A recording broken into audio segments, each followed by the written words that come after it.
La Cafetera es un programa de radio que se financia gracias a las aportaciones de los oyentes. Si te gusta el periodismo que defiende y sientes que te acompaña, hazte mecenas y ayúdanos. Infórmate en radiocable.com/mecenas. Hey Resistencia, ¿qué tal? Mi nombre es Alistair y a pesar de sonar un poco guiri, pues soy de Tenerife. Hace 10 años que vivo en Alemania y actualmente estoy en Hannover. Creo ser parte de la Resistencia desde el 2014-2015, pero justo cuando me planteé hacerme mecenas por aquel entonces cambié de trabajo, empecé a cobrar un poco menos y me lo llevo prometiendo desde entonces. Desde que esta temporada se ha formado el gobierno de coalición con carne cruda, pues ya no me quedan más excusas. Gracias a mi nueva situación laboral desde febrero, por fin me he hecho tanto mecenas de la cafetera como productor de carne cruda. Gracias por informar desde el sosiego, la pluralidad y sobre todo por acompañar a gente como yo que están en la retaguardia a unos cuantos miles de kilómetros. Un gran abrazo para toda la Resistencia.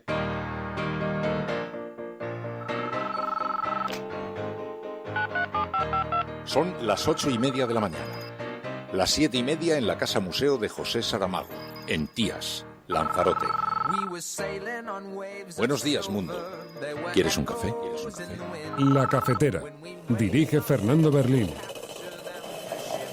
En el programa La Cafetera de Radio Cable. Una entrevista en Radio Cable. Durante 20 minutos en Radio Cable y dice todo lo que van a escuchar. Mañana en La Cafetera de Radio Cable. Radio Cable, que ha conseguido una auténtica primicia, ha entrevistado esta mañana y ha conseguido situar esa entrevista y lo que le ha dicho en los titulares. Con María Navarro y Pilar de la Peña.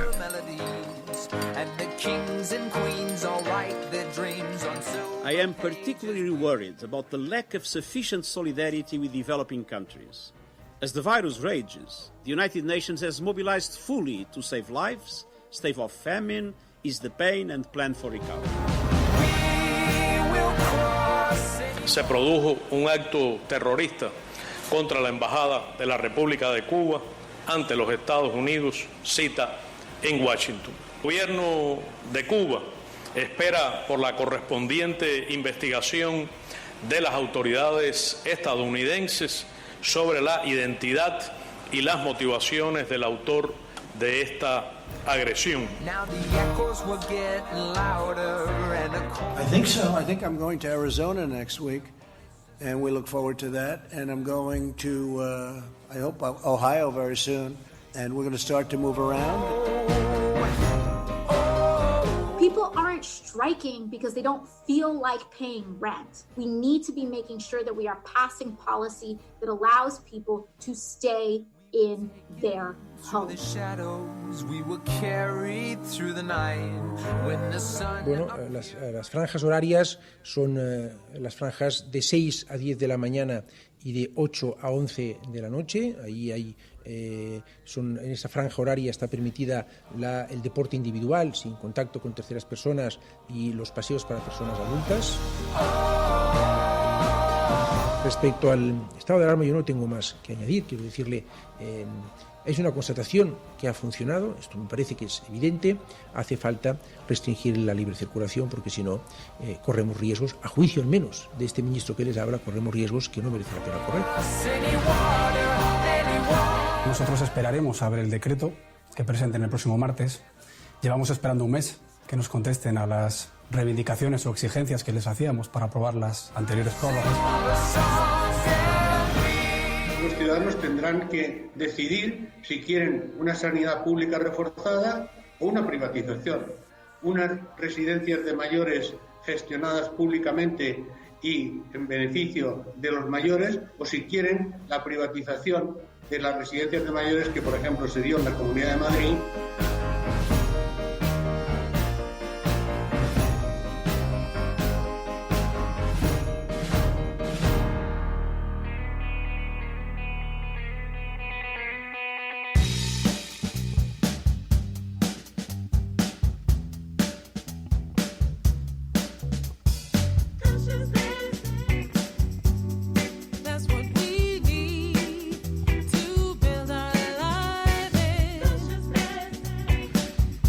Muy buenos días, cafetera, bienvenidos una mañana más a este espacio, a este programa, a este lugar de encuentro donde miles de ciudadanos de todo el mundo se reconocen a través de las flechas aquí fuera del bosque de Sherwood, las proscritas y los proscritos. Bienvenidos.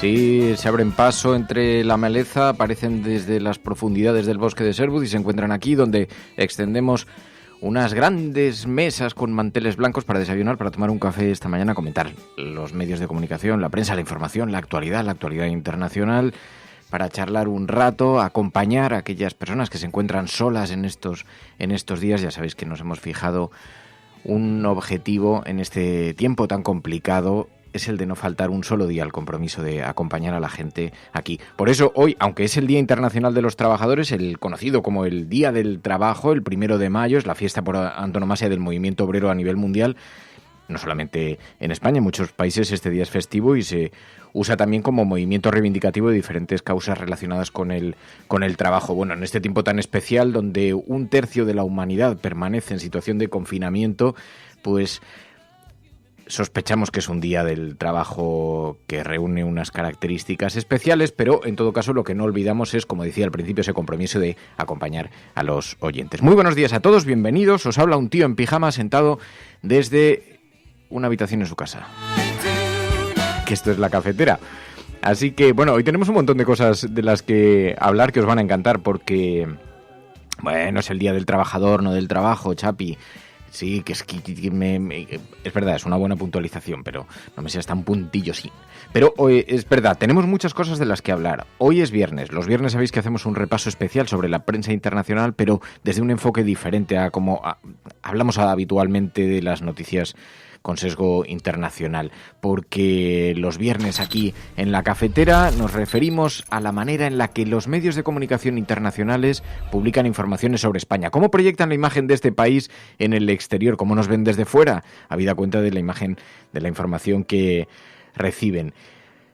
También hoy en la cafetera, un día especial los viernes, cuando abordamos también series, documentales con Ana Pastor, Neutral, En Plata o Plomo.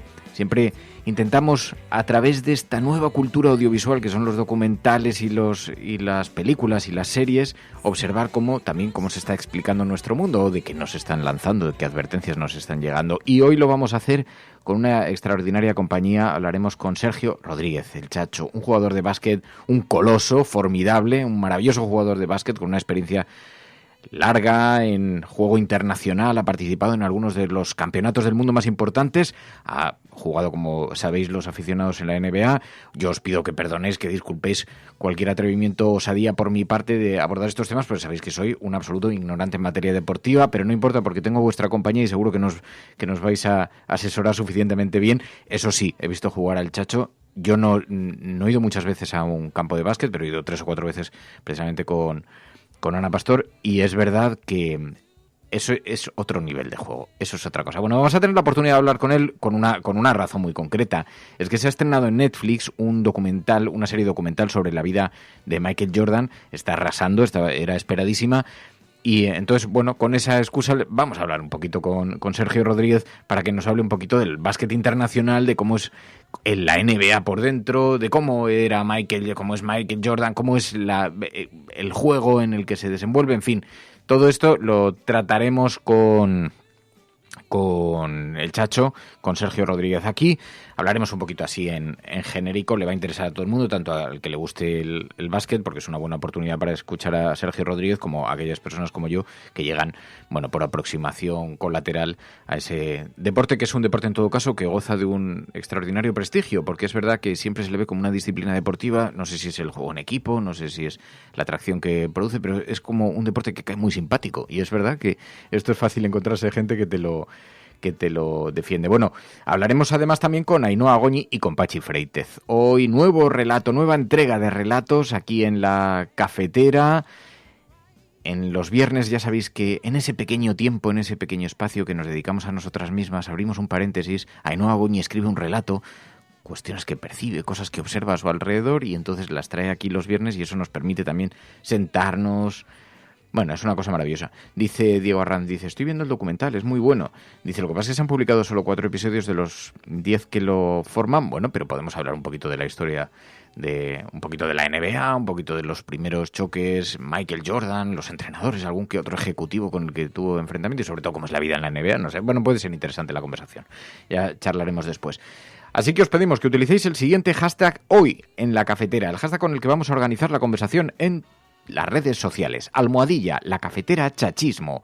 Almohadilla, la cafetera, chachismo. En todo caso, tenemos que hablar de actualidad en este primer bloque informativo, en esta primera parte informativa del programa, porque hoy en las portadas de los periódicos mucho temor por el batacazo del PIB, de la economía, el desplome histórico de la economía. Es un descalabro que no tiene precedentes en la economía española y en la europea. Es un fenómeno bastante global, como podéis imaginar, pero que afecta también especialmente a nuestro país y además dramáticamente, de forma muy dramática, hay preocupación por el empleo de las mujeres, que es el más castigado en una crisis que hoy, recuerda Público.es, incrementará los niveles de desigualdad de manera formidable.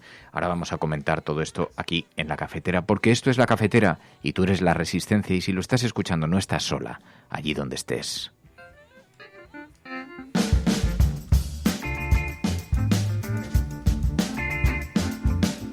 Buongiorno, benvenuti, bienvenidos a todos aquellos gentes que se encuentran, todas las gentes que se encuentran desperdigadas, miembros desmembrados de la resistencia. Almohadilla, la cafetera, chachismo, el hashtag que estamos utilizando hoy, que está utilizando Enrique Quesada. Buenos días, Efialtis, buenos días, María del Carmen, ¡viva el vino!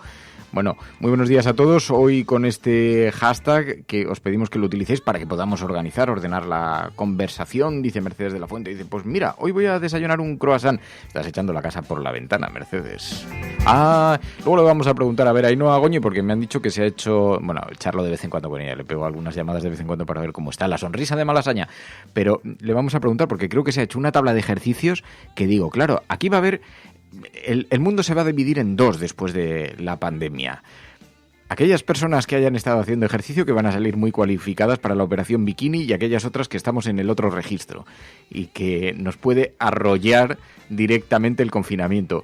Ya veremos a ver cuál ha sido la tabla de ejercicios que se ha preparado Ainhoa Goñi, pero sospecho, Mercedes, que no consiste en desayunar croissants, como desde luego me ocurre a mí. Yo no sé si tú has hecho hoy esta excepción, pero en fin, vamos a tener que poner límite a esto. Javier, muy buenos días. Loli Navarro, buenos días. Hilario Sánchez, buenos días. Damiña Terra, muy buenos días. Flavia, Manuel Aguilar, también Vicente Arias, Mario Bravo, La Collado, Enrique Quesada, como decíamos. Poco a poco vamos saliendo, ya se ven cierta luz al final del del túnel, pero se oyen quejas de que es poco, de que es demasiado, de que no se ha contado conmigo, que no se ha considerado mi caso, y como dice Enrique Quesada, niño, tómate el jarabe, o señora, que si quiere usted bolsa, pues eso. Porque en efecto, en el país donde todos llevamos un pequeño seleccionador nacional hay un gran debate sobre el desconfinamiento. ¿Nos parece bien? ¿Nos parece mal? Pues a unos les parece mal, a otros les parece bien, otros no entienden cuál es la desescalada, cómo se va a producir, cómo es esa agenda de la desescalada. Bueno, lo vamos a ver porque hay algunos elementos que nos pueden ayudar a comprenderlo. Va a haber franjas horarias para pasear a partir del 2 de mayo. Ayer lo explicó el ministro de Sanidad. Ahora vamos a recordar un poquito este asunto. Bueno, pues os pedimos que utilicéis ese hashtag y que participéis también del programa. Ya es Trending Topic, apenas llevamos unos minutos en antena. Os agradecemos la visibilidad. Muy importante que se nos oiga, que se nos conozca, porque esto es La Cafetera y si lo estás escuchando, no estás sola.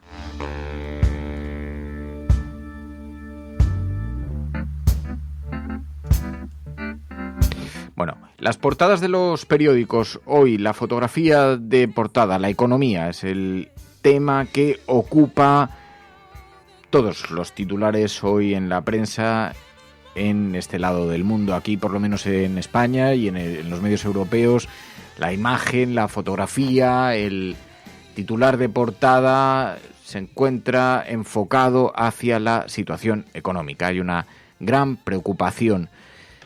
Bueno, ayuda a entender la dificultad, lo heterogéneo del mundo cuando observa uno que estamos en países que tienen una extraordinaria red de protección social y lo contrasta con el terror que esta situación está empezando a preocupar en los expertos sobre todo de cómo afectará a los países en desarrollo. Lo decía ayer desde Naciones Unidas, Guterres mostraba una gran preocupación cómo afectará esta situación en todo el mundo, especialmente a los países en desarrollo. I am particularly worried about the lack of sufficient solidarity with developing countries. As the virus rages, the United Nations has mobilized fully to save lives, stave off famine, ease the pain and plan for recovery. Our voice has been clear, calling for solidarity, unity and hope.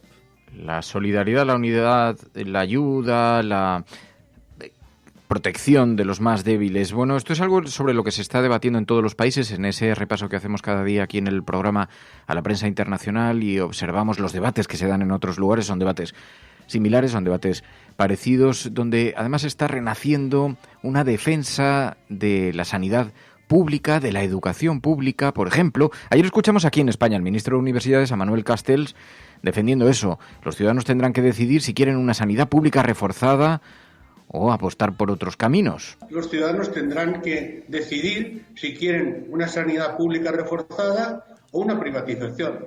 Unas residencias de mayores gestionadas públicamente y en beneficio de los mayores, o si quieren la privatización de las residencias de mayores que, por ejemplo, se dio en la Comunidad de Madrid y que destruyó las posibilidades de supervivencia para miles y miles de nuestros conciudadanos. Porque en efecto las autoridades miran con una gran preocupación las razones por las cuales esta pandemia ha golpeado especialmente a los más mayores en las residencias, muchas de ellas, en efecto, que forman parte del conglomerado empresarial privado de algunas compañías.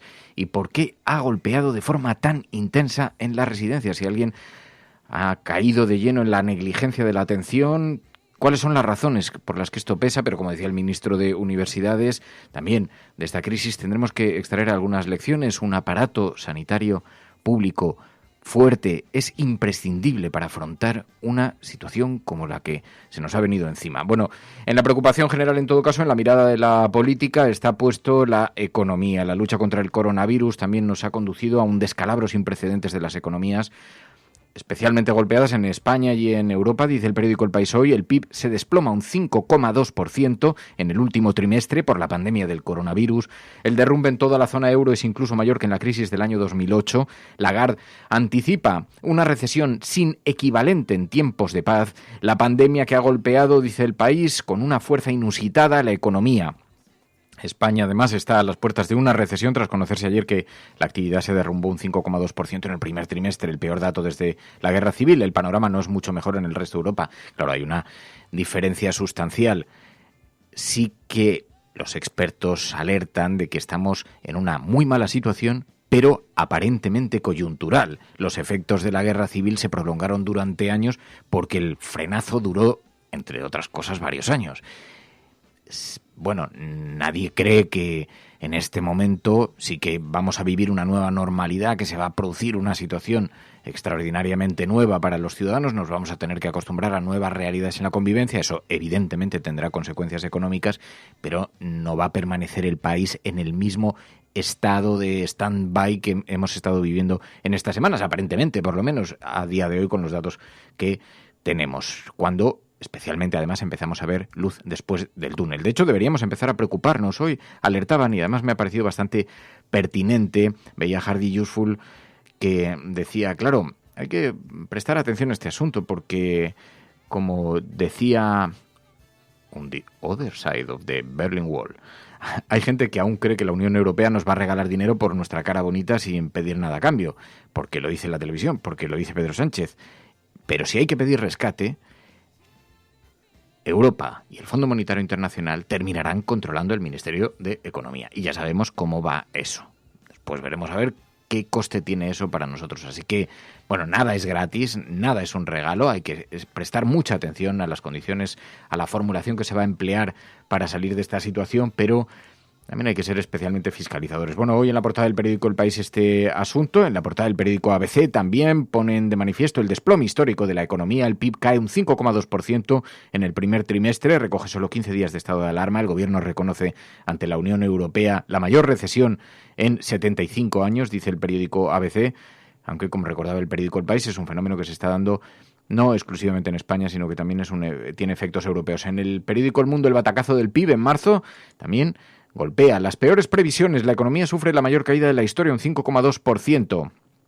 Eso sí, decía, empezamos a ver luz al final del túnel, por lo menos una aparente desaparición de la niebla, porque ayer el Hospital de Campaña de IFEMA, símbolo de la lucha sanitaria contra la pandemia de Madrid, anunció hoy cierra sus puertas. Pero no se desmantela, continuará con las instalaciones preparadas en previsión de que pudieran ser necesarias, pero son los últimos días de IFEMA, que en efecto se ha convertido en un icono, lo hemos visto como el icono de esta pandemia, un hospital de campaña montado en un centro de convenciones en Madrid, en la ciudad de Madrid, en el centro del país, el hospital de campaña de IFEMA, que cierra hoy finalmente sus puertas, aunque permanecen las instalaciones montadas por si tuvieran que ser utilizadas en el futuro. Pero en todo caso, eso sí nos permite atisbar que evidentemente algo está ocurriendo, algo significa eso en los datos de contagios, etcétera.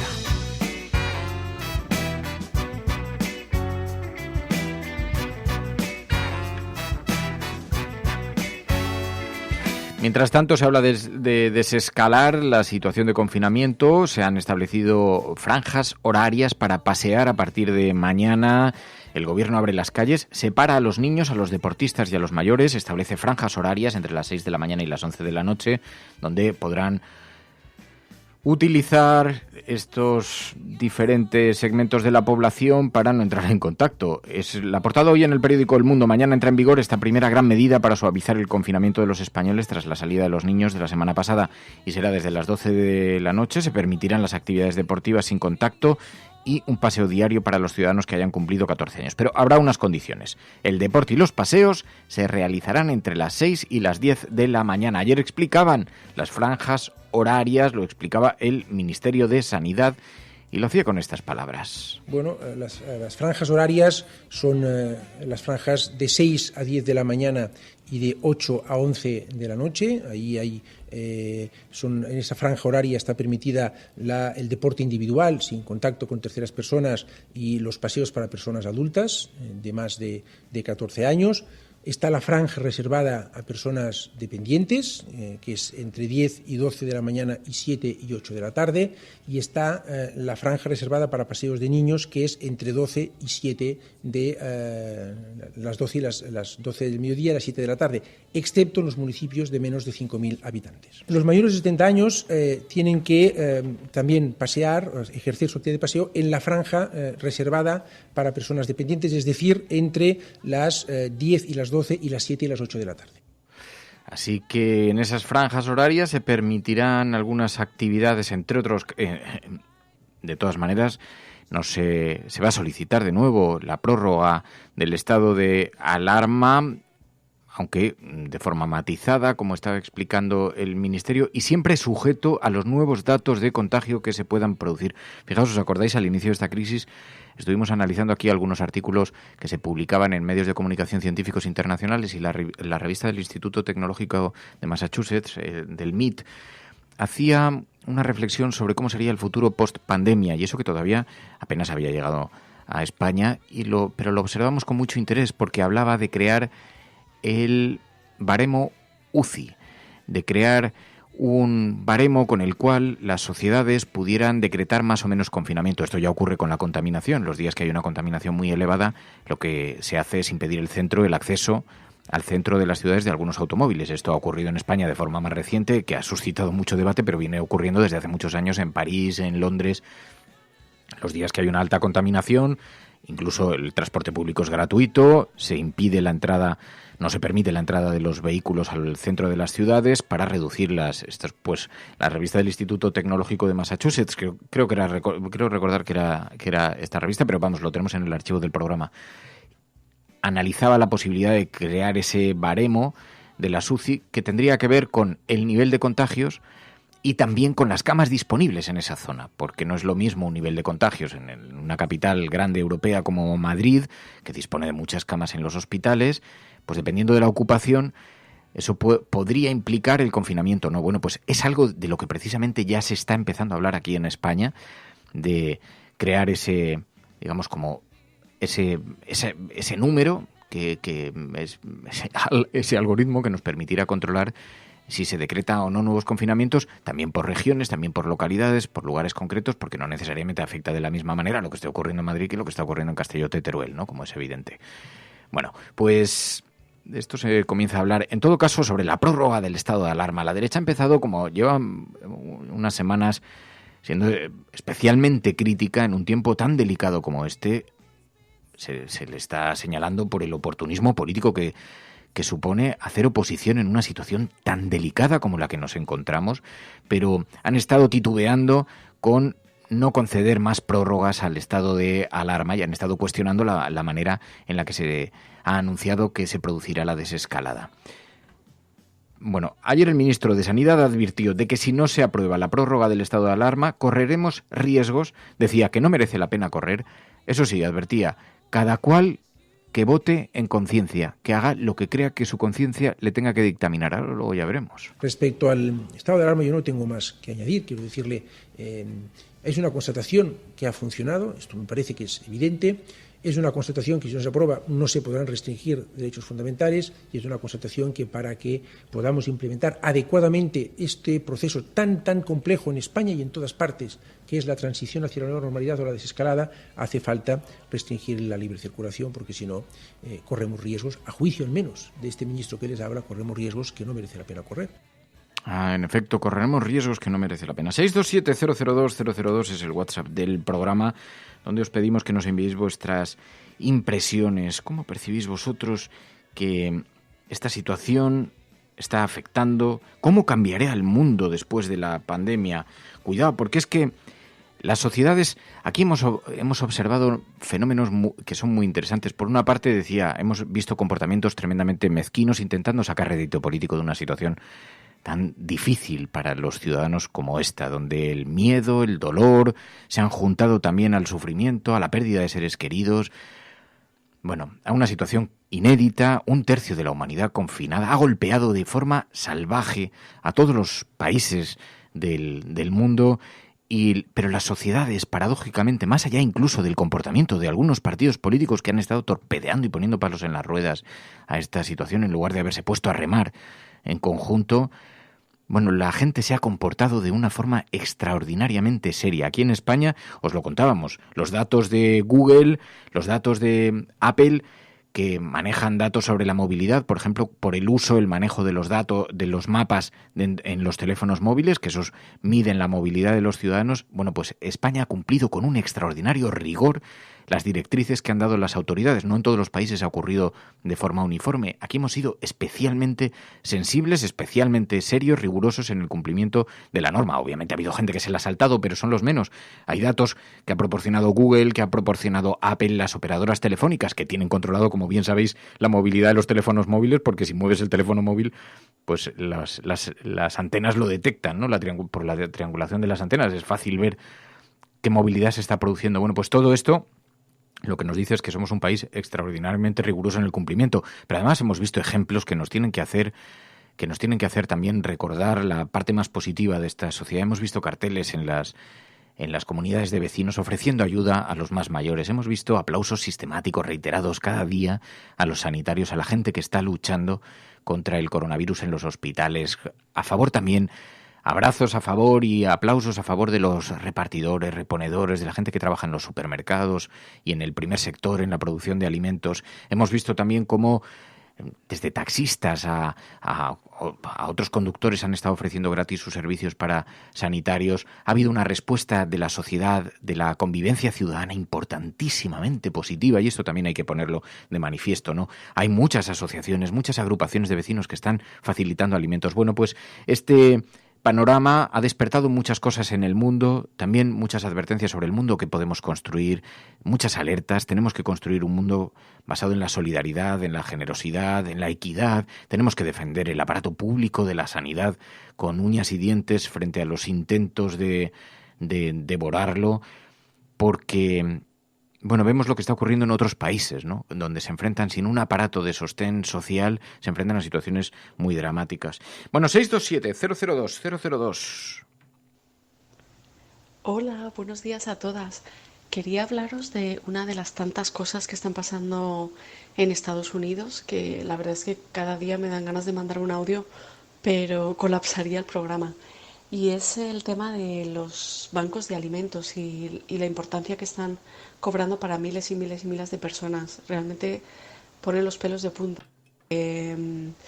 Pues hay cada vez más gente necesitada y se forman unos atascos y unas colas. Aquí, por ejemplo, en Miami diariamente hay varios puntos de reparto en distintas zonas de la ciudad, además en algunas, por ejemplo, al lado de la playa, ¿no?, que siempre dan esa imagen de glamour y de turismo y de prosperidad, pero es alucinante. Estuve en un par de ellos ayer para ver cómo se estaban organizando y eso, hay colas muy largas, o sea, no sabría decir, pero cuentan como 500 o 600 familias que pasan a recoger los productos, y además con esto del distanciamiento social y de evitar el contacto directo, pues lo que hacen ahora es que tienes que ir en el coche. Entonces, bueno, pues va la persona con el coche, con el maletero abierto, y van circulando como si fueran los restaurantes estos de comida rápida, ¿no?, que pasas por la ventanilla.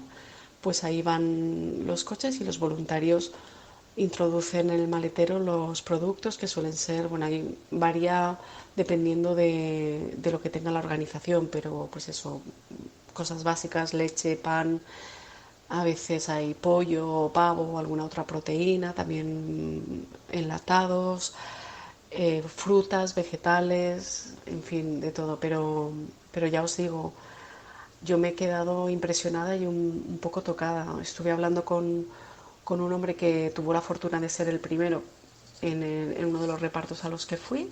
Estaba allí esperando detrás del coche de la policía, metido en su coche propio, y le pregunté que desde qué hora llevaba allí. Llevaba desde las 5 de la madrugada y el reparto empezaba a la 1 de la tarde. Y en los otros lugares lo mismo, la gente haciendo cola desde la noche anterior, la policía intentando organizar el tráfico porque se montan unos jaleos que ya os podéis imaginar. Y bueno, siento que no sea un mensaje de lo más alegre, pero me apetecía compartir esta realidad, ¿no?, de este país que se supone que es el país de las oportunidades y el más próspero del planeta, y además que, bueno, que la gente dice que esto no ha hecho más que empezar, ¿no?, con cada semana que se van batiendo récords de gente que se apunta al desempleo. Os mando un beso muy fuerte y nada, a seguir adelante. Chao. Gracias, Bea, desde Miami, que nos cuenta, es verdad, estas experiencias, pero de alguna manera ratifica esto que estamos diciendo. Ha habido gestos de generosidad y de solidaridad organizada, a veces individual, a veces colectiva, como en este caso para el reparto de comida, para muchísimas actividades, y eso, bueno, nos devuelven en parte la esperanza sobre la ciudadanía, sobre el concepto de ciudadanía, de vecindad, de comunidad. ¿Estás escuchando La Cafetera? Si lo estás haciendo, no estás sola.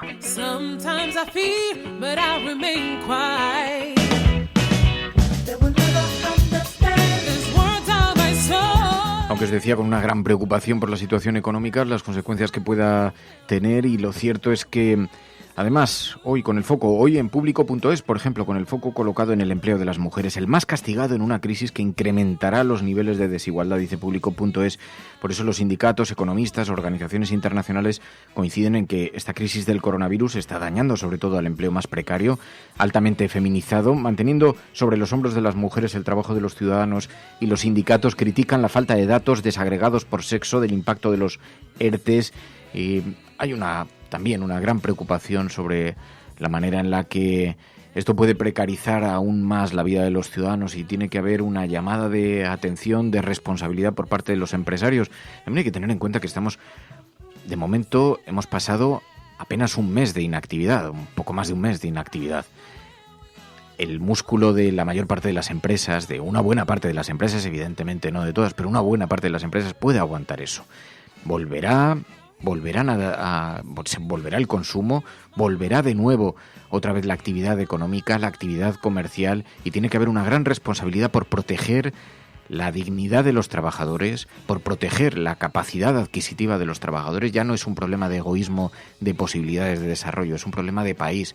O tomamos en serio o nos tomamos en serio esto, o difícilmente este país va a poder afrontar las necesidades que esta situación exige, demanda. Bueno, pues vamos a enfocar hacia este asunto, como os digo, hoy el tema que ocupa las portadas. Sánchez ante él, dice el periódico La Razón, ante el rescate, corona crisis, desplome histórico de la economía. El presidente aceleró la desescalada al constatar que las ayudas de la Unión Europea no llegarán hasta el año 2021 y el gobierno asume que la financiación que llegue desde Bruselas tendrá condiciones para España. Este asunto al que nos referíamos antes, claro, el dinero nadie lo regala, no lo regala gratis la Unión Europea, tendrá consecuencias, ya conocemos cuáles son las consecuencias cuando uno termina en manos del Fondo Monetario Internacional o de Bruselas la fiscalización de los servicios públicos, del gasto público, así que tiene que ser tomado con todas las cautelas posibles.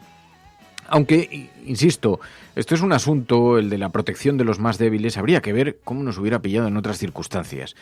Por fortuna hay una alta conciencia en este momento en la vida pública española en que hay que salir de esta crisis con una fórmula diferente a cómo fueron abordadas las crisis anteriores en España. Hay que apostar por apoyar a los más débiles, a los sectores más desfavorecidos.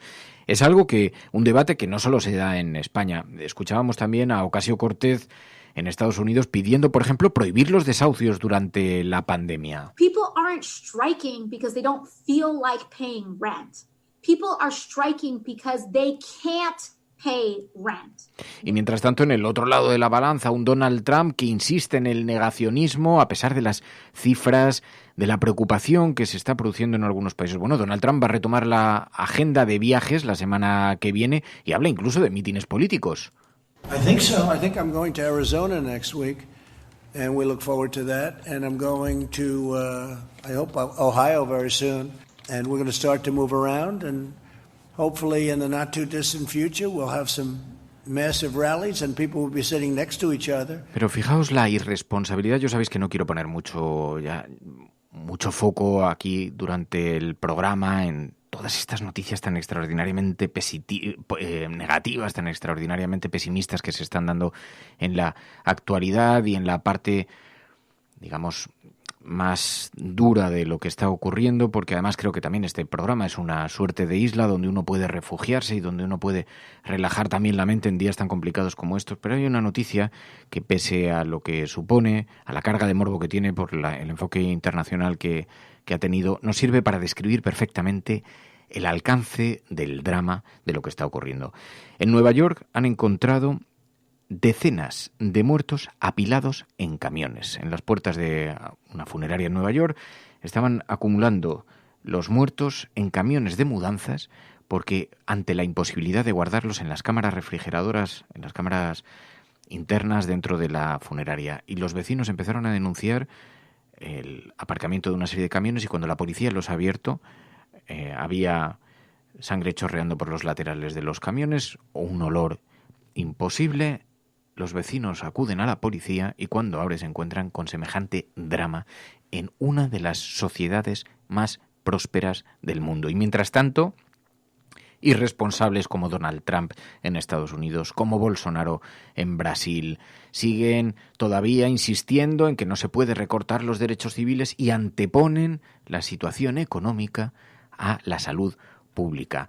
Es una noticia que, como digo, revela el impacto la tragedia, el impacto tan formidable que está teniendo esta crisis en las economías aparentemente más prósperas. Nueva York se ha encontrado con una situación ingobernable, inmanejable, incluso para algunas de las compañías funerarias que trabajan allí, hasta el punto de que se ha encontrado esto que nos sirve para ilustrar precisamente no solamente el dolor que supone, sino la necesidad de tener un aparato público blindado y fuerte, porque cuando dejas esto en manos de las manos invisibles del mercado, lo que te encuentras son los cadáveres apilados en los camiones de mudanzas.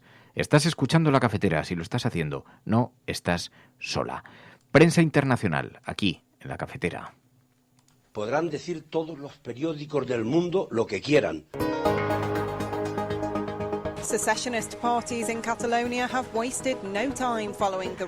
Vamos a esta hora con información de último minuto. A esta hora en España, el ex vicepresidente del gobierno... En España finaliza el recuento de votos en los comicios municipales y autonómicos con una participación del... En las últimas semanas hemos podido comprobar cómo los medios de comunicación internacionales... Imagínense cualquier lector de la prensa extranjera que descubre que al que se propone para el Banco Mundial... A Spanish nurse who helped treat 2 Ebola victims in Madrid has tested positive for the disease herself. Spain announced that a nurse is the latest to be diagnosed.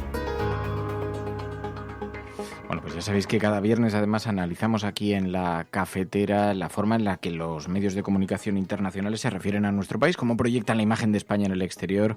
Pilar de la Peña, muy buenos días. Hola, buenos días. En una semana en la que obviamente los focos están colocados informativamente todavía en la pandemia del coronavirus, España empieza a desconfinarse. Dicen que la formulación que se ha empleado es muy prudente, así por lo menos es lo que señala la prensa internacional, ¿no? Sí, es verdad que toda esta semana los medios internacionales han destacado muchísimo pues esa especie de inicio, digamos, de relajación de algunas medidas, ¿no? La salida permitida de los niños, por ejemplo, ha sido incluso portada en el Financial Times, las imágenes de los niños por fin saliendo a la calle después de 6 semanas, y luego la presentación del plan de desescalada de Pedro Sánchez también ha tenido mucho impacto, ha sido recogida, mencionada y destacada por numerosos medios de todo el planeta, y en general con una visión, pues destacando resaltando y poniendo el foco en que se trataba de un plan muy prudente, sobre todo porque ha coincidido con la presentación de los planes de Francia e Italia, que en este sentido pues ha servido para una cierta comparación, y lo que se ha destacado es que el plan de España pues parecía extremadamente prudente, por ejemplo en comparación con Francia o Italia, que habían anunciado fechas pues más fijas para, digamos, las fases de desescalada. En cambio España había optado por un plan en cuatro fases, que además no estaba cerrado con fechas, sino que dependía de objetivos epidemiológicos, y ya os digo que esto ha llamado bastante la atención, o ha sido puesto de relieve, sobre todo en medios franceses e italianos, pero también en medios británicos, en medios estadounidenses, porque sí que bueno, se resaltaba eso, que las noticias eran mejores en España, que se inicia una especie de desconfinamiento tímidamente en España. Ya os digo que la palabra más utilizada era prudencia, ¿no? Muy prudente. Incluso la ARD, la radiotelevisión alemana, también hablaba de la prudencia con la que se estaban dando los pasos en España, y bueno, también se señalaba que con este plan en 4 fases, que por ejemplo en Italia han destacado y en Francia también han destacado mucho, que iba a ser por provincias, al menos lo que se había anunciado, que iba a ser asimétrico y digamos que no iba a ser igual en todo el territorio, y luego también el RFI, que es la radio francesa internacional, hablaba un poquito de cómo en el fondo el gobierno estaba intentando nadar y guardar la ropa, ¿no? Es decir, ser muy prudente en el plano sanitario con este plan, pero por otro lado reactivar la economía, que realmente había sufrido una paralización muy preocupante, y algo que Bloomberg también destacaba, cómo España iba a intentar tímidamente pues reactivar la economía. Pero ya os digo que en principio lo que se ha anunciado del plan de desescalada pues ha sido recogido, resaltado y sobre todo calificado de bastante prudente. También hemos visto cómo en algunos medios internacionales se ponía en evidencia, hablaban de la extrema derecha. Ni Vox ni la extrema derecha en España están siendo capaces de capitalizar la pandemia, aunque lo están intentando, pero se referían así a este asunto, ¿no? Sí, en realidad lo englobaba en toda la extrema derecha europea, no solo la española, pero es verdad que la española, en concreto Vox, era uno de los partidos al que más se hacía referencia en el artículo. Este era un artículo en The Politico, que es en la edición europea del digital estadounidense, que es una edición que tiene muchísima influencia en Europa, es muy leída y además tiene bastante peso sobre todo entre las élites de Bruselas y en general de la Unión Europea. Y lo que resaltaba era un poquito cómo esta crisis y esta situación que estábamos viviendo hasta cierto punto era algo así como los sueños hechos realidad para buena parte de los nacionalistas y populistas que hemos estado, y los euroescépticos, a los que hemos estado escuchando mucho en los últimos años y que habían tenido un fuerte auge en numerosos países de toda Europa, ¿no? Pues esta idea de que además se habían cerrado las fronteras, se habían puesto más trabas a la inmigración, los gobiernos habían incluso recuperado ciertos poderes de una forma pues en algunos casos más autoritaria, y entonces esto les llamaba la atención. Era un artículo firmado por varios reporteros de este digital. Les llamaba la atención cómo eso no se había traducido en un fuerte impulso para la extrema derecha a nivel de apoyo, ¿no? Como los sondeos estaban reflejando que incluso en varios casos estaban cayendo, ¿no? Hablaba de que, por ejemplo, la AfD en Alemania había bajado 4 puntos, la Lega en Italia, la de Matteo Salvini también en los sondeos en principio de apoyo había bajado 4 puntos y Vox había descendido 2 puntos en las encuestas, ¿no? A pesar de que toda esta situación había dado un caldo de cultivo y había generado una serie de situaciones que podían haber aprovechado, ¿no?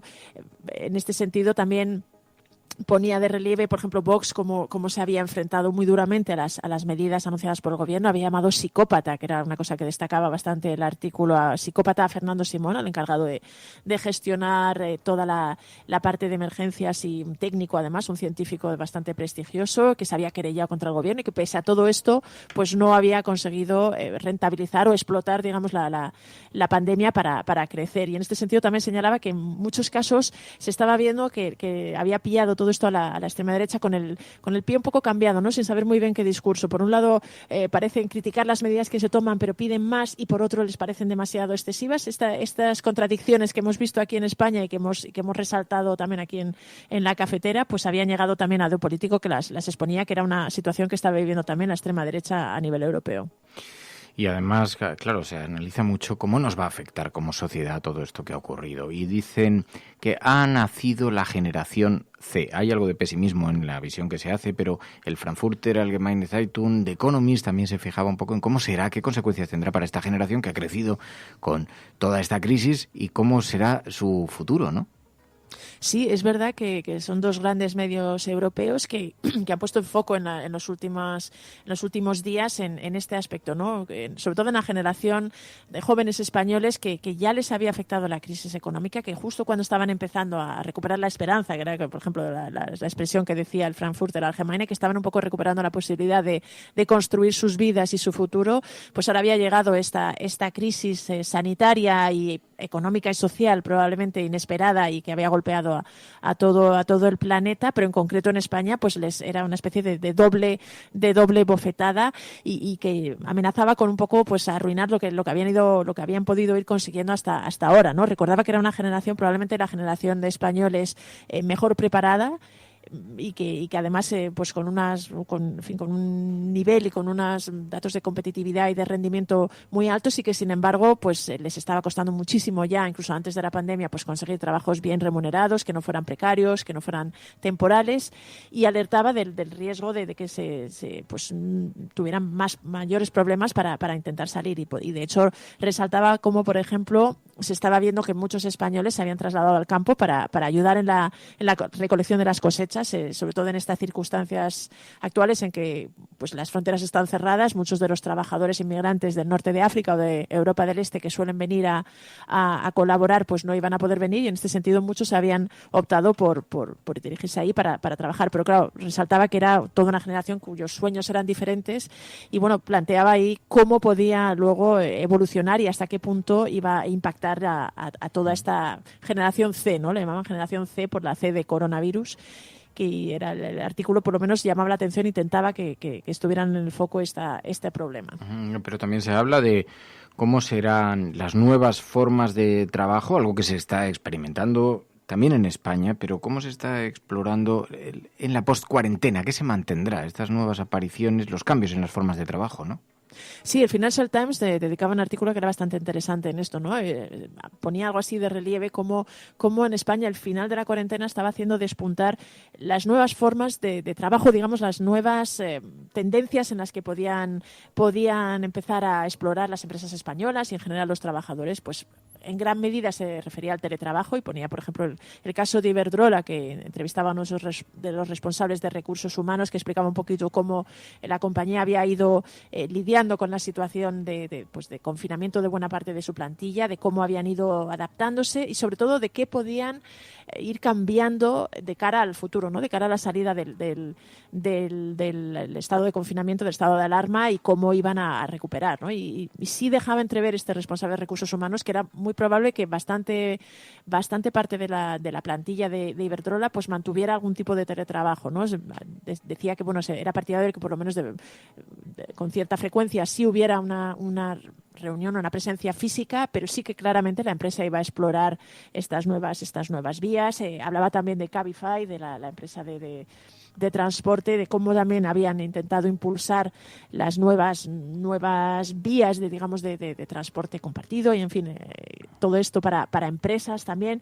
Y bueno, sí señalaba que es verdad que el coronavirus y la etapa post-coronavirus probablemente va a diseñar, pues lo comentábamos ayer, me parece, ¿no? En Alemania que se están planteando legislar el teletrabajo, que se advertía que algunas de las medidas temporales que se podían aplicar ahora en este momento, pues podían luego ser algo más que temporales y instalarse en el ambiente, en las prácticas laborales en España, ¿no? Un país que ya hemos comentado en el que hay una cultura del presentismo muy marcada y dejaba entrever que sí podía haber algún avance en este sentido. Veremos a ver si los iberdrolas de turno y sus beneficios millonarios no aprovechan esto para precarizar todavía más la situación laboral. Pero luego hay un asunto que me interesa también mucho, cómo está focalizado en la prensa extranjera. Hemos visto, por cierto, que quien se ha llevado también un viaje en Página 12 en Argentina ha sido José María Aznar, ¿no? Sí, la verdad es que la portada fue bastante llamativa porque mostraba al expresidente español junto con el expresidente argentino Mauricio Macri, ambos ataviados como Pedro Picapiedra bajo el titular La Edad de Piedra, ¿no? Y se refería, el diario argentino criticaba el comunicado, el manifiesto que han firmado 150 exmandatarios, intelectuales, escritores latinoamericanos, alertando del peligro que la gestión del coronavirus en determinados países pues podía suponer, y en concreto hablando de cómo podía haber un resurgimiento del estatismo y del populismo tanto en el continente latinoamericano como en Europa. En este sentido, Aznar era un poco, se le utilizaba o aparecía como una de las figuras que denunciaba que en España también había habido un retroceso, una vuelta al autoritarismo, y todo esto provocó que Página 12 hiciera esta crítica tan llamativa de colocar a José María Aznar como Pedro Picapiedra y denunciando que este tono era más propio de otra época. Y además hay una noticia que pasa inadvertida porque estaba en otro asunto entre líneas y hay que buscarla con detenimiento, pero resulta que había un medio de comunicación internacional que señalaba que Calviño podría ser una hipotética sucesora dentro del Eurogrupo, un alto cargo para el Eurogrupo. Sí, es el Handelsblatt, que es un diario alemán que entrevistaba a Nadia Calviño. Es verdad que la semana pasada la ministra de Economía tuvo una enorme presencia en los medios internacionales. Hubo varios que la entrevistaron, el Financial Times también, la CNBC. Es decir, apareció en muchos medios a raíz de la presentación por parte del Gobierno de España de esta propuesta para Europa, de esta especie de fondo de recuperación europeo que proponían, que era una alternativa que además fue muy elogiado y muy bien recibido en general en Europa y en Bruselas, porque permitía una tercera vía, una vía intermedia que permitía salir de esa especie de bloqueo que había entre el norte y el sur con respecto a las formas en las que Europa va a afrontar, la forma en la que va a afrontar la crisis económica, las ayudas y todos estos coronabonos, todo este debate. Y la propuesta española pues se alabó mucho porque permitía un poco salir del bloqueo, ¿no? Y en este sentido Nadia Calviño había tenido una gran presencia en medios internacionales y fue entrevistada por Handelsblatt, este diario económico alemán de bastante prestigio, que al final de la entrevista señalaba esto, ¿no? Como al final la ministra de Economía española además había mostrado, había dado una puerta de salida, había sido bastante cercana a las posiciones de Alemania y dejaba entrever eso, que estaba especialmente bien colocada para ser la sucesora de Mario Centeno, que es el actual presidente del Eurogrupo. El Eurogrupo es este organismo en el que están presentes todos los ministros de Economía de la Unión Europea, que tienen mucha fuerza y mucho poder en las decisiones y en, las políticas económicas que lleva a cabo el bloque. Y que de hecho se habló hace unos meses de Luis de Guindo como posible, que aspiraba también a la presidencia del Eurogrupo, Eurogrupo. Ahora mismo estaba Mario Centeno, el portugués, pero es verdad que el mandato de Centeno expira dentro de poco tiempo y no se sabe muy bien si va a optar a una reelección, pero dejaba entrever el Handelsblatt que Nadia Calviño podía ser la sucesora con más posibilidades en el caso de que hubiera un relevo, lo cual sería pues bastante relevante para España que la persona, digamos, al frente de este organismo que tiene un peso muy importante en la política económica europea, pues fuera española. Oye, y en otros asuntos que no están relacionados con España te quería preguntar, porque el gran protagonista, uno de los grandes protagonistas, ha habido muchos temas, pero Brasil y Bolsonaro, tiene un conflicto interno que se le está descontrolando y esta ha sido una de las noticias protagonistas, ¿no? Sí, yo diría que aparte de Donald Trump, que siempre es protagonista, pero en estas semanas sí ha habido un dirigente que realmente ha copado portadas en todo el mundo, además en varios frentes, ha sido sin duda Jair Bolsonaro, ¿no? Por un lado, por el coronavirus, que sigue siendo un problema muy importante en Brasil, y en este sentido ha hecho esas declaraciones tan llamativas y realmente tan preocupantes cuando hablaban de la cifra de muertos, de la preocupación, y dijo algo así como ¿y qué? ¿No? Esta que ha sido portada de hecho en numerosos medios y que simboliza bastante bien no solo su desdén hacia las recomendaciones sanitarias, sino un poco la visión de cómo prioriza otras muchas cosas más allá de la vida humana. Pero lo que realmente le ha colocado en el centro de las portadas es la gran crisis política que tiene encima y que le afecta además cada vez más directamente por la dimisión de Sergio Moro, su ministro de Justicia, y además una de las figuras que fue clave en la estrategia judicial primero para permitir la llegada de Bolsonaro y sobre todo para llevar a la cárcel a Lula da Silva, para intentar arrinconar a Dilma Rousseff. En este sentido era el juez encargado, Sergio Moro era el juez encargado de la operación llamada Lava Jato, que intentaba desentrañar toda esta posible corrupción en Brasil, y resulta que el viernes pasado anunció su dimisión porque Jair Bolsonaro había interferido o había cesado directamente al responsable de la Policía Federal, que era el órgano que estaba investigando y profundizando en las denuncias de corrupción, y para nombrar, o quería al menos Bolsonaro nombrar a una persona con el que pudiera tener mayor interlocución, ¿no? Que fue lo que Sergio Moro reveló que le había dicho Jair Bolsonaro como argumento. El anterior responsable de la Policía Federal contaba con la confianza de Sergio Moro. Este nuevo personaje que quería nombrar Bolsonaro, os digo que quería nombrar porque al final el Supremo el Supremo brasileño ha impedido que le nombre, era una persona muy cercana a Bolsonaro. De hecho había sido escolta suyo, estaba muy cercano a su familia, y todo esto ha destapado pues un poco una red de intereses y de preocupación por las actividades de Bolsonaro. Entre otras cosas se supo que la Policía Federal estaba investigando a uno de los hijos de Jair Bolsonaro por ser cabecilla de una red de noticias falsas que podría estar intentando interferir en la política brasileña, y al mismo tiempo el hecho de que Bolsonaro, su padre, es decir, el presidente brasileño, haya cesado al responsable, pues estaba siendo motivo de una investigación de la Fiscalía que el Supremo ha autorizado y ha avalado. Al final el Supremo también ha bloqueado uno de los nombramientos. Realmente Bolsonaro se enfrenta con una crisis política muy llamativa. Entre medias, también ha nombrado a un pastor presbiteriano para ser el sucesor de Sergio Moro. Realmente todos los pasos que se están dando en Brasil suscitan una gran preocupación y están realmente mostrando una cara del presidente brasileño que cada vez se revela como más preocupante. Pues Pilar de la Peña, gracias. Gracias a vosotras. La Cafetera y Neutral presentan Plata o Plomo. El mundo en series. En el Juego de Tronos o ganas o mueres. Con Fernando Merlín y Ana Pastor. ¿Sabes dónde estás? Es una radio pirata. De la zona neutral. Nos recuerda un poco por qué luchamos. La noche es oscura y alberga horrores. La noche es oscura y alberga horrores. Nada cambia de golpe. Si estuvieras en una bañera que se calienta poco a poco, morirías hervida sin darte cuenta. Estamos juntos. Somos un trío.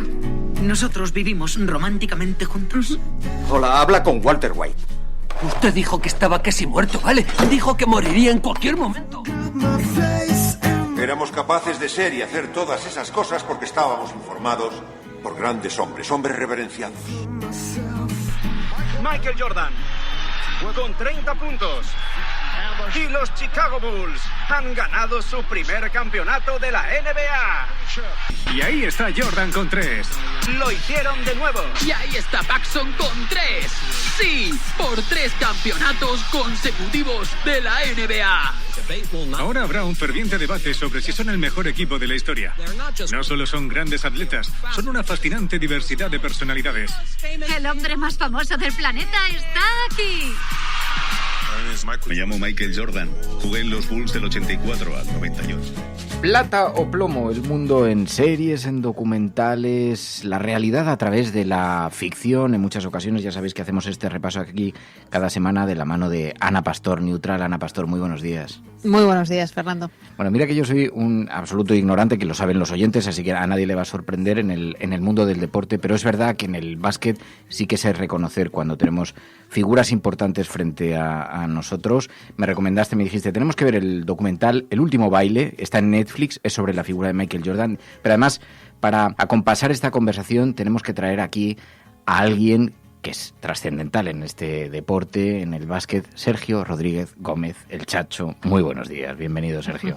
Hola, ¿qué tal? Buenos días. Que sepas que es verdad que soy un ignorante. Ana me ha llevado al básquet en alguna ocasión. He tenido la oportunidad de verte y lo que sí que sé distinguir es a un coloso, a un hercúleo jugador que tiene tu nivel de técnica y he quedado absolutamente fascinado. Es un privilegio que estés aquí.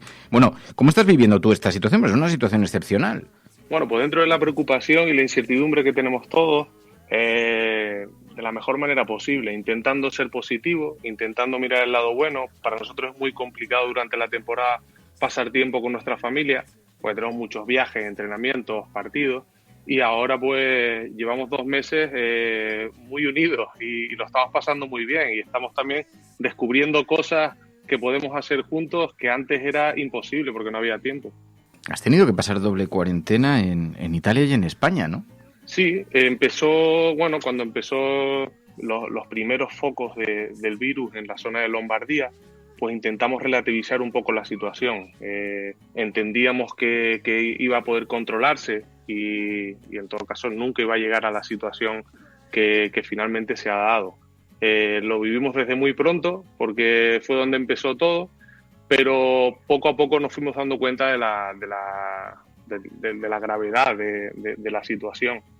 Y bueno, ya llevamos varios meses, así que tratando de asimilar poco a poco lo que va sucediendo y, como te he dicho antes, mirando de la mejor manera para ser optimista en la solución.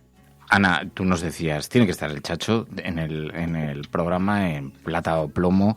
Tenemos que observar la figura de Michael Jordan también a través de sus ojos. Tú, Sergio, conoces la NBA, pero además tiene un carácter muy afable, con lo cual te lo agradecemos de corazón, Ana, que nos hayas acercado a esta figura del básquet. Pero ¿por qué el Chacho, precisamente? Bueno, yo siempre digo, cuando me hablan del Chacho, de Sergio, que es algo más que un jugador, ¿no? Yo creo que reúne muchas condiciones como deportista que son muy obvias. Hasta tú decías que ya lo habías percibido. Pero bueno, para los amantes del básquet el Chacho ha significado muchas cosas, para los madridistas, entre las que me encuentro también, a pesar de que luego con el corazón roto se fue a Rusia y a Milán. Pero es verdad que el Chacho es un tipo muy preocupado por la tecnología, por el medio ambiente, está en un montón de causas también que tienen que ver con la infancia, es padre de 2 niñas y me consta que está muy preocupado también por la situación de nuestro país, no solo ahora, ¿no? O sea, que reúne el chachismo, es una filosofía, es algo más que cómo se mueve dentro de la cancha, sino también fuera. Y me parecía que para hablar de Michael Jordan, alguien que además ha estado en la NBA, que la conoce bien por dentro en varias etapas diferentes de su vida, pues quizá era más capaz de explicarnos la trascendencia no solo de Jordan, que creo que ya no hace falta decirlo, sino la importancia de un docu como este ahora mismo, Chacho. Sí, para cualquier amante del baloncesto esto es una joya. Todos lo esperábamos con ansia, aún sabiendo de muchos detalles de la vida de Michael Jordan y de este equipo. Así que bueno, disfrutando del documental, quiero ir poco a poco. Todos los lunes me siento en el sofá y lo disfruto y lo saboreo. Y muy contento de aún estar en estas circunstancias, poder tener algo que te apetezca hacer cada semana. Hay una cosa que a mí me gusta del documental, Fernando y Chacho, cada capítulo, por lo menos los 3 que yo he visto, sobre todo pivota la figura de Michael Jordan, pero está dedicado a un jugador, ¿no? Scottie Pippen, Dennis Rodman, que lo vi anoche. Y sí que se destaca, al hilo de lo que estábamos hablando ahora, Fernando, sobre el Chacho, la forma de ser de Michael Jordan no era casual. El entorno familiar, igual que para Dennis Rodman fue demoledor su infancia, adolescencia y luego lo que le pasó en las canchas, pues para Michael Jordan incluso la humildad, o no sé muy bien cómo decirlo, luego se veía en la cancha, ¿no? El buen tipo que parecía, si queremos decirlo así. Sí, yo creo que hay varias cosas interesantes en el documental. Primero, es un documental de Michael Jordan y todo lo que generaba alrededor. Segundo, el protagonismo lo tienen ese último año de los Chicago Bulls, en el que ganan el 6º título. Pero hila muy bien todo el pasado con lo que va sucediendo en ese momento. Y te puedes hacer una idea muy amplia de por lo que había pasado todo ese equipo y esa generación, que no solo con los jugadores, sino entrenador, cuerpo técnico y la gente de las oficinas de los Chicago Bulls. El documental además no escatima tampoco, contando aspectos, incluso algunos de ellos más oscuros, pero fíjate que yo tengo la impresión que los jugadores de básquet siempre, a mí me ha dado la impresión de que tienen, no sé si es por el tipo de deporte que practicáis, no sé cuál es exactamente la razón, pero siempre tienen un espíritu más sano que, o por ejemplo, otras disciplinas deportivas, por ejemplo, que el fútbol. Siempre se ha dicho, ¿es real esa percepción? Bueno, sobre todo es de la manera que se percibe y la que puede percibir y lo relacionado que puedas estar con el entorno. Sí, es verdad que el baloncesto es un juego muy dinámico y que anima a seguirlo, muy intenso. En el deporte profesional en general todo se vive muy intensamente. Entonces, durante estas épocas en las que están tanto tiempo juntos, es normal que haya muchas fricciones, como vemos al principio del documental. Y eso pasa en todos los grandes equipos, en todas las grandes dinastías deportivas, de cualquier deporte pasa. Y en ellos pues se aumentó más por toda la tensión que generaba. Has dicho una cosa, Fernando, que es verdad que no edulcora, a pesar de que es sobre la figura y los que somos mitómanos de Jordan. Leí un artículo titulado "Los Bulls viajan al circo de la cocaína".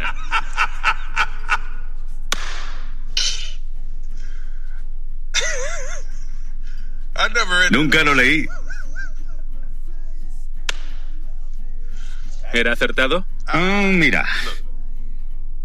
los chicos hacían cosas que yo no vi. Recuerdo una pretemporada, creo que fue en Peoria, en un hotel. Quería buscar a mis compañeros, así que empecé a tocar en las puertas. Llegué a una puerta, golpeé y escuché a alguien decir: "Shh, hay alguien afuera".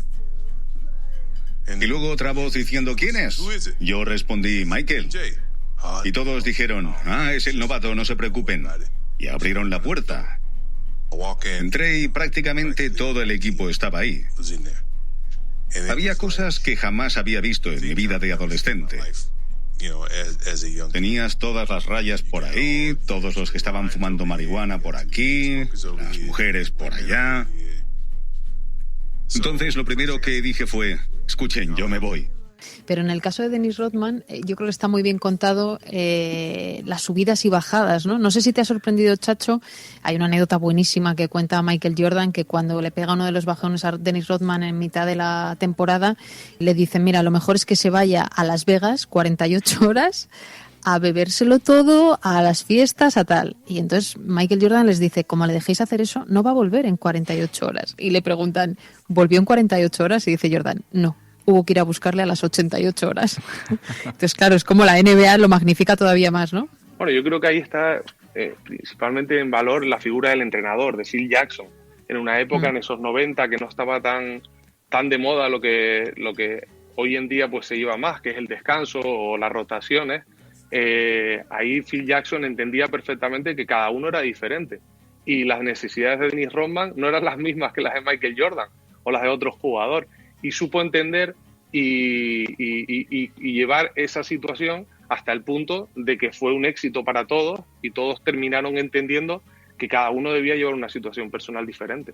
Sí, yo creo que propio Scottie Pippen, Dennis Rodman, pero la figura del entrenador, ¿no? Esto pasa en casi todo en la vida, ¿no? En las familias, en los trabajos, siempre hay una figura con una autoridad y luego hay un malo también en todos los documentales, aunque sean basados en la realidad, y en este caso es uno de los directivos de los Chicago Bulls que quiere destrozar al equipo porque considera que ya están mayores, ¿no? No sé muy bien, desde el punto de vista de un deportista que no está empezando, como es tu caso, cómo se vive ver que le achacan un declive a Michael Jordan cuando lo ha ganado todo y que podría haber seguido ganando, ¿no? Bueno, eso es uno de los temas que han sido polémicos durante la emisión de los 2 primeros capítulos. Salió uno de los componentes del equipo, Tony Kukoc, que ha sido una leyenda europea, y criticó un poco que estuviese tan focalizado los primeros capítulos en esa mala relación con el general manager. Creo que en parte tiene razón, porque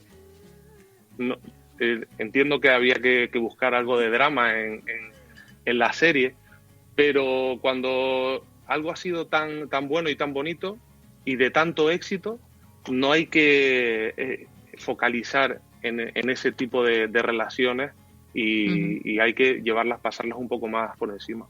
Fuera. Michael Jordan se sentó. No parece estar muy contento por sentarse. Está en llamas y listo para actuar. Van a tener que sujetarlo. ¿Cuál fue la lógica de los 7 minutos por cada mitad? Los médicos dijeron cierta cantidad de tiempo. Sentimos que debíamos intentar poner las probabilidades a nuestro favor y reducir esas probabilidades. El entrenador entonces era Stan Albeck. Así que le dije, Stan, al diablo con estos tipos, tío. Dame los 7 minutos más importantes que se te ocurran. Y una pregunta más que te quería hacer. Una de las cosas que retrata muy bien el documental es la dureza del juego físico en la NBA, pero sobre todo en aquellos años. Los Detroit de Dennis Rodman, antes de que él se fuera a Chicago, ves las imágenes de archivo y es una cosa brutal. Y yo te he oído contar alguna vez también, incluso como físicamente, hay algunos que son muy poderosos en la pista, recibías más en la NBA que aquí, ¿no? Hombre, físicamente hay una diferencia enorme. Ya no solo en el partido y la diferencia física de los jugadores, sino en la trayectoria de la temporada. Son muchísimos partidos en pocos meses y en esas épocas aún con menos cuidados que tenemos ahora. Ahora hay mucho más físicos, mucho más fisios, la medicina está más avanzada, las patillas con las que jugamos son mejores. Entonces era increíble que en esa época se llegase a aguantar tanto tiempo. Es verdad que ahora la edad de retiro es más avanzada, pero en esa época se permitía muchísimo más contacto. Tú has jugado además en todo tipo de equipos, desde los New York Knicks hasta aquí en España en un montón de equipos en la selección, y yo me pregunto, la diferencia, decías, era en términos de exigencia deportiva, física, muy importante, de organización. ¿Cambia mucho el deporte internacional jugado en la NBA que jugado aquí en España? Totalmente, la NBA es la mejor liga del mundo y va siempre 4 pasos por delante de todo. Es verdad que es mucho más individual de lo que pueden ser otras competiciones o a lo que estamos acostumbrados a lo que es deporte de equipo en Europa. Allí prácticamente te ves para entrenar y jugar los partidos, nada más. Tú cuando te vas de viaje te sueles ir pues entre 2-3 días o 9-10. Cuando llegas al avión te dan un sobre con el dinero y tú te gestionas todo lo externo a lo que es la práctica del baloncesto. Aquí en Europa es totalmente diferente. Los viajes son más cortos y cuando sales está todo completamente organizado. Tú tienes que desayunar con el equipo, comer con el equipo, entrenar, merendar y cenar. Y allí eso lo llevan mucho más por libre, también porque hay muchos más partidos y hay muchas más concentraciones. Pero ese yo creo que es el factor que más choca a un jugador europeo cuando va a la NBA. La libertad y la preocupación de cosas que no te tienes que preocupar cuando estás en Europa. ¿Te permite hacer amigos, por ejemplo, allí entre los miembros del equipo, la gente con la que convives?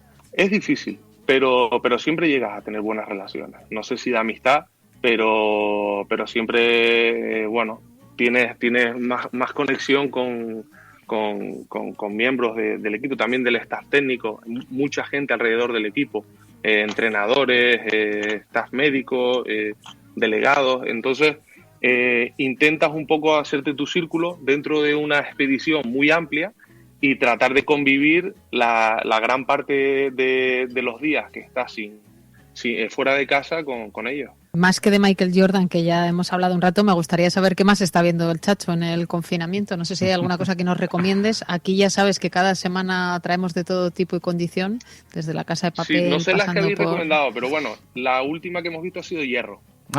¿Y qué tal? Nos ha encantado. A mi mujer y a mí nos ha encantado, la hemos visto por la noche. Bueno, el Hierro es una de las 8 Islas Canarias y da la casualidad que es la única que no he visitado. No he estado y me ha gustado. También tenía varios amigos en el equipo de producción que me la habían recomendado y ha estado muy, muy entretenida. Buenísimo. Pues mira, ya tenemos una recomendación nueva. Una más.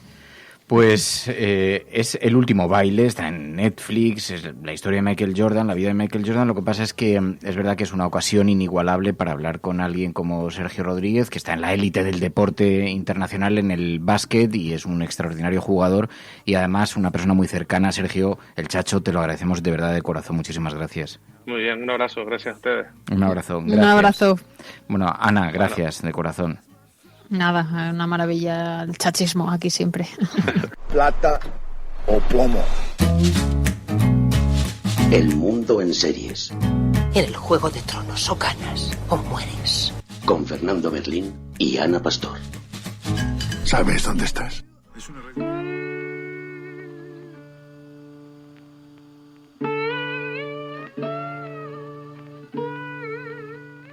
La Cafetera presenta los relatos de Ainhoa Goñi. Viernes de relato, viernes de cuento, aquí en La Cafetera, de la mano de Ainhoa Goñi. Ainhoa Goñi, muy buenos días. Muy buenas, ¿cómo estás? Y con Pachi Freites, ¿cómo te encuentras? ¿Cómo estás? Hola, buenos días. Ay, te recibimos con los brazos abiertos. Bueno, a Goñi también, pero considerando que además somos casi menos vecinos de barrio, no, porque somos vecinos de barrio y con la Goñi hablo de vez en cuando, alguna llamadita nos cruzamos, pero me hace mucha ilusión charlar con vosotros en este espacio en el que, saben los oyentes, es un ratito que nos regala Ainhoa Goñi a través de unos de sus cuentos breves, muchas veces inspirados en los sucesos, en las cosas que ocurren alrededor, especialmente en estos días tan interesantes, además de intensos, pero que nos permite también poner un pequeño tiempo dedicado a cada uno de nosotras, detenernos en lo que estamos haciendo y escuchar este cuentecito que con frecuencia a los que pone voz Pachi Freites. Bueno, ¿cómo estáis? ¿Qué tal? A ver, Goñi, ¿cómo llevas tu enclaustramiento? Para ti, que tú nunca habías estado ni habías calculado la posibilidad de verte metida en un convento, esta salida casi conventual, no te imagino en esta versión, te lo digo honestamente. No, además es verdad que he decidido quitarme el hábito porque aunque venía bien porque han sido días fríos, hemos dicho, bueno, que están subiendo las temperaturas, vamos a cortar, nos vamos a salir del balcón a que nos dé el sol. No, lo llevo relativamente bien dentro de las circunstancias, pero es verdad que comenté desde el primer día que lo pensé, o sea, tuve una conversación conmigo misma en la que tuve que darme la razón y me planteé simplemente esto es lo que va a pasar, vamos a ver la mejor forma de pasarlo dentro de las circunstancias. O sea, fui muy positiva en ese sentido, sabiendo que es una faena y que evidentemente es lo que no queremos nadie, pero en ese sentido es verdad que transformé, digamos, mi casa, el espacio e incluso mis horarios para que me diese esa sensación de cortes, ¿no? De que descansaba, de que trabajaba, de que hacía un poco de deporte, yoga o de qué tal, ¿no?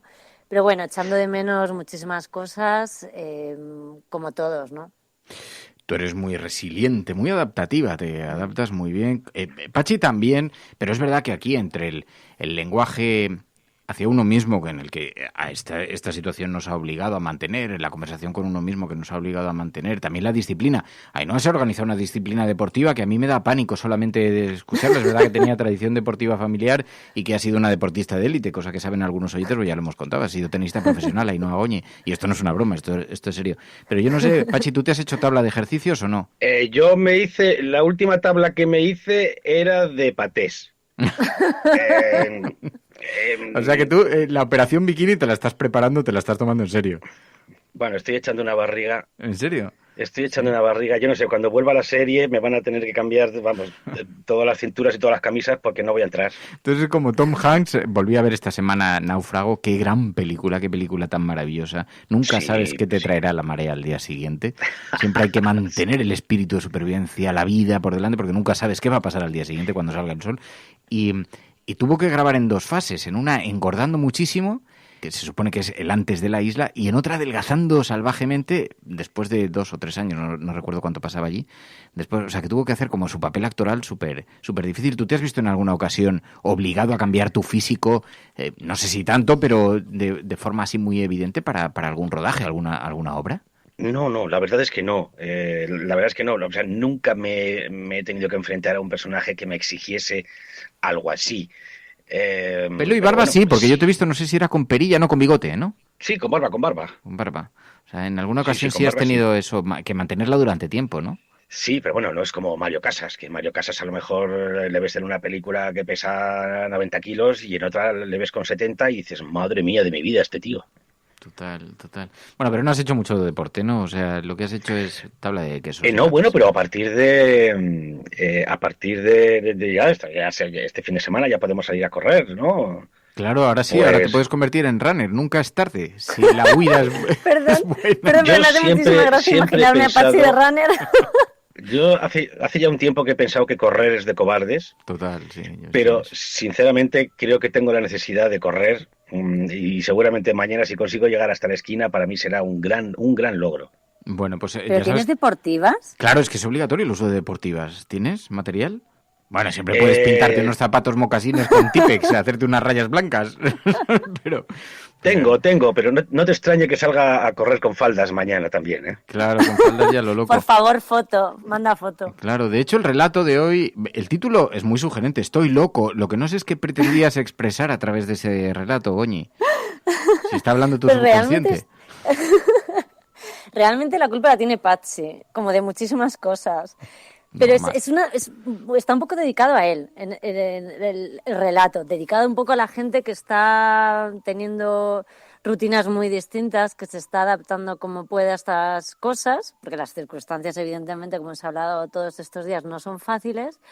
Pero, bueno, en este caso está dedicado a él, porque él es una persona que está acostumbrada a hacer 100.000 papeles distintos, a cambiar todo el rato, pues lo que decías, se corta la barba, se la deja, se hace no sé qué, se hace no sé cuántos, no para.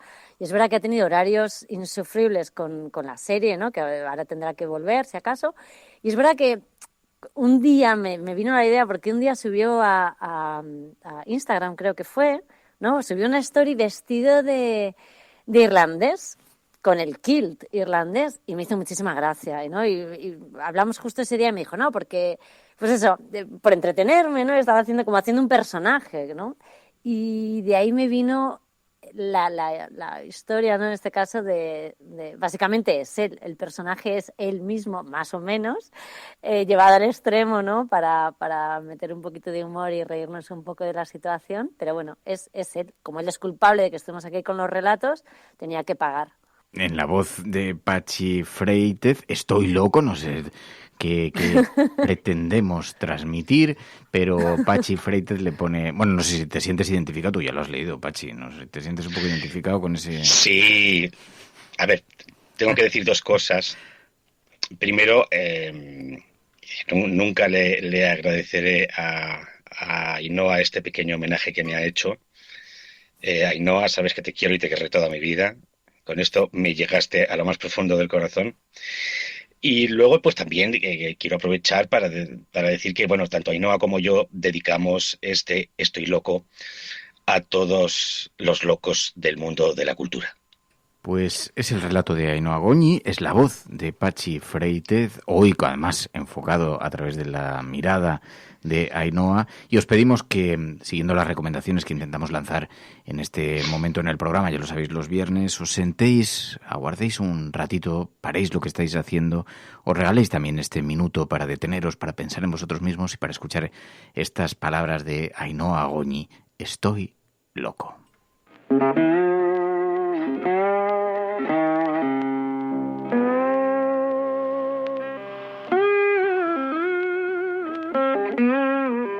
La Cafetera presenta Los relatos de Ainhoa Goñi. Me he pasado el día maldiciendo al mundo y poniendo caras raras frente al espejo. Llevamos lo que parecen 1000 semanas confinados y desde la segunda yo ya intuía que esto iba para largo. He sido un irlandés macarra, en honor a mi abuela. Un rockero aburrido. Un yogui en calzoncillos. Es que no tengo pantalones anchos, no es por otra cosa. Y me he convertido en Napoleón Bonaparte durante su destierro en la isla de Elba. Y hasta he sido un Robinson Crusoe en su primera etapa, antes de convertirse en un tirillas. Como vivo solo, no he podido hacer el loco en grupo, que es aún más divertido. Aunque juraría que el otro día, de tanto poner caras frente al espejo, fui 3 personas en una, en plan Espíritu Santo. Pero sin la paloma, claro. Y me aburro hasta decir basta. Joder. Así que he decidido ser una persona distinta cada semana. A la mierda. Tengo tiempo. Mucho tiempo.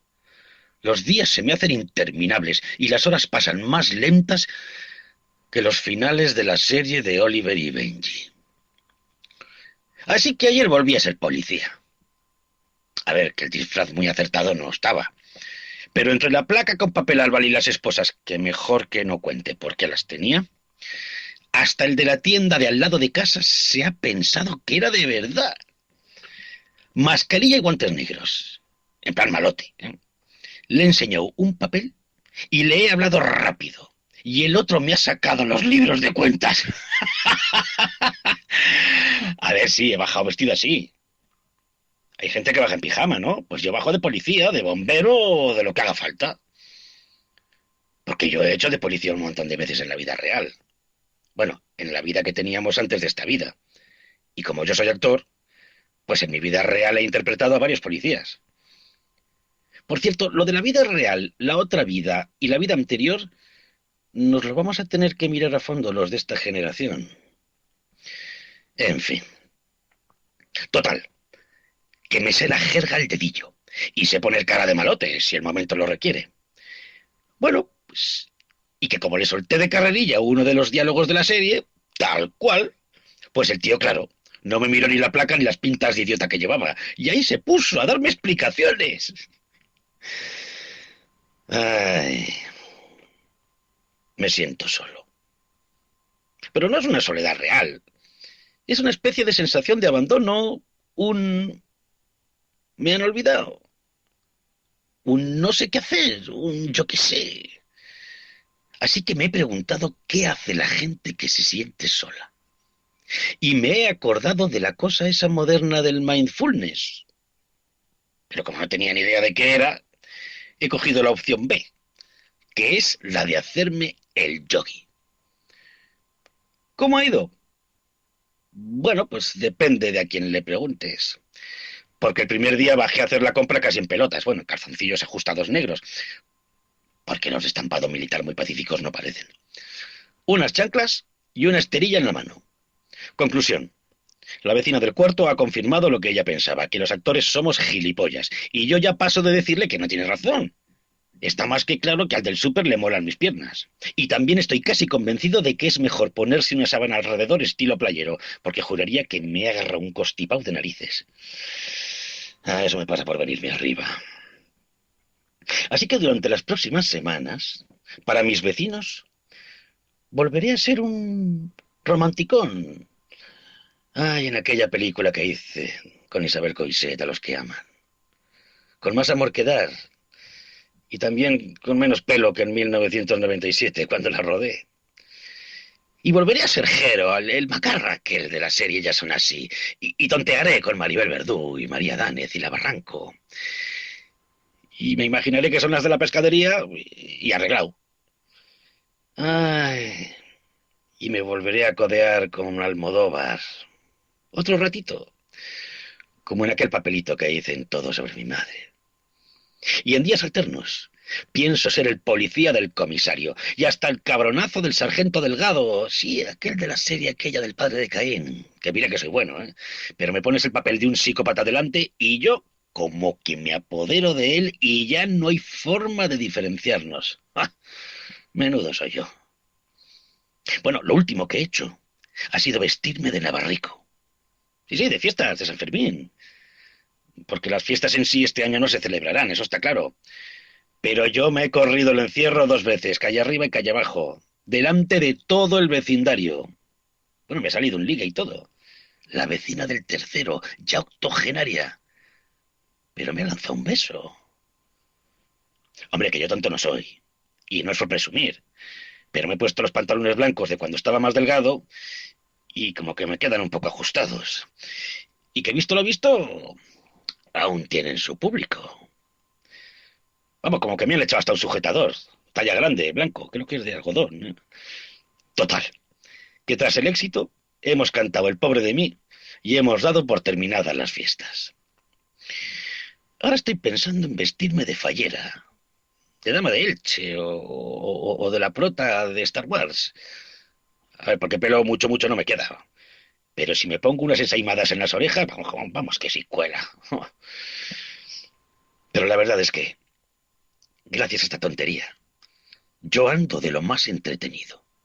He revuelto la casa 1000 veces buscando cosas que adaptar, cortar, cambiar o pintar que me sirvan para un nuevo personaje. Porque he hecho mucho de menos mi trabajo. Y no sé cuándo volveremos, porque los actores, las cosas como son, somos de tocarnos. Y con las escenas que tenemos, yo como que no veo tener una mampara entre 2 personas cuando te tienes que dar un muerdo. Y muchos artistas están igual que nosotros.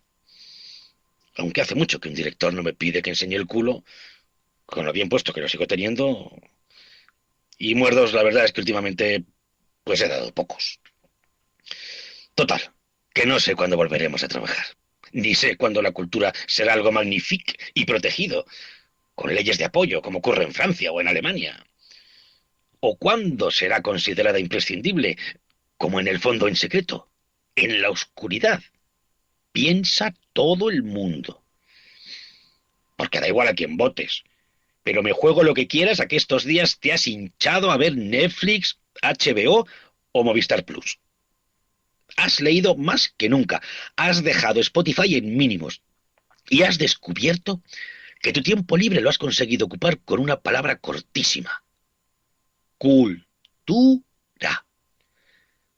Por eso la gente como yo, digo actor, titiritero, trapecista de los de trabajos intermedios o creador de fantasías, llámame como quieras.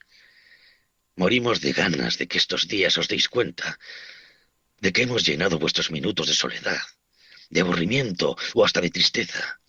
Incluso, aunque pocos lo confesarán, os hemos ayudado en los momentos románticos previos al final de fiesta, con esa película romántica de sofá y manta. Porque ahora ya sabemos que en la cuarentena lo que se hace debajo de la manta se queda en la cuarentena. Y sé que aún no ha llegado el momento porque, aunque nos gusta la trama, siempre nos quedamos con el desenlace. Pero este final está cerca. Por lo tanto, otro principio se acerca. Volveremos a nuestras rutinas. Volveremos a nuestras prisas. Volveremos. Yo tengo intención de esperaros. Sé que volveréis. Todos tenemos ganas de veros. Estaremos en la tele, en esas series, en esos teatros modernos o clásicos, en esos locales de conciertos y en esas salas llenas de pinturas. Estaremos luchando, como siempre, para que cada beso que no hemos dado estos días, que cada secuencia que no hemos grabado o cada concierto que no se ha hecho, tenga un sitio en un papel escrito, tenga una ley que lo ampare, tenga una sociedad animada a apoyarnos. La cultura sí se crea y sí se destruye. Y esperamos que también se transforme. A veces, para entender las necesidades de otros, solo hay que mirar o escuchar. Y estos días, muchos estamos escuchando, abriendo los ojos y descubriendo cosas que antes no veíamos. Pues no os lo vais a creer, pero creo que el cambio en la cultura está al caer. Porque hoy, cuando he bajado a hacer la compra, he visto a mi vecino del tercero vestida, creo, de Isabel II. El frutero Se había transformado en un trovador y los de la carnicería me han representado la escena más conocida de 9 semanas y media. Y no voy a dar detalles. Gracias por poneros en nuestra piel. Gracias por decirnos lo que os gusta vernos. Gracias por enseñarme que os hemos hecho compañía. Gracias. Los ciudadanos libres eligen su camino y fuerzan los cambios. Dicen que el mundo avanza cuando la sociedad es consciente de la necesidad de cambio. Dejadme que cierre los ojos un segundo. Quiero ver ese mundo. Ay, por favor, que empiece el cambio.